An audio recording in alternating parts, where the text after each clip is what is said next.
کیا آپ جانتے ہیں اللہ نے ایک نبی کو صرف اس لیے تنبیہ کی کیونکہ انہوں نے ایک غیر مسلم کو کھانا نہیں کھلایا۔ یہ واقعہ سن کر آپ سوچنے پر مجبور ہو جائیں گے کہ ہم واقعی کتنے رحم دل ہیں۔ ایک روایت کے مطابق ایک مجوسی شخص نے حضرت ابراہیم علیہ السلام کی خدمت میں حاضر ہو کر مہمان بننے کی خواہش ظاہر کی۔ حضرت ابراہیم علیہ السلام نے فرمایا، اگر تم ایمان لے آؤ تو میں تمہیں اپنا مہمان بنا لوں گا۔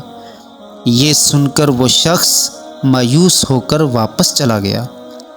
اللہ تعالیٰ کو اپنے خلیل کا یہ انداز پسند نہ آیا، چنانچہ حضرت ابراہیم علیہ السلام پر وحی نازل ہوئی، اے ابراہیم، تم نے اسے ایک وقت کا کھانا دینے سے انکار کر دیا صرف اس لیے کہ وہ ایمان نہیں لایا، حالانکہ میں اسے اس کے کفر کے باوجود برسوں سے رزق دے رہا ہوں اور اسے پال رہا ہوں۔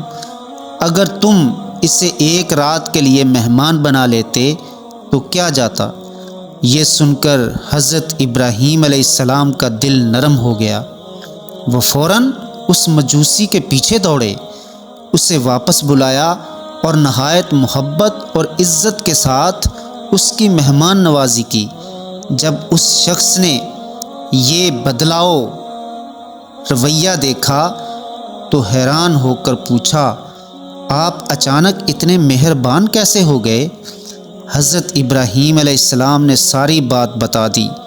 یہ سن کر مجوسی کی آنکھیں کھل گئیں اور وہ کہنے لگا، کیا تمہارا رب میرے ساتھ بھی ایسا رحم والا سلوک کرتا ہے؟ اسی لمحے اس کا دل پگھل گیا اور اس نے حضرت ابراہیم علیہ السلام کے ہاتھ پر بیعت کر کے اسلام قبول کر لیا۔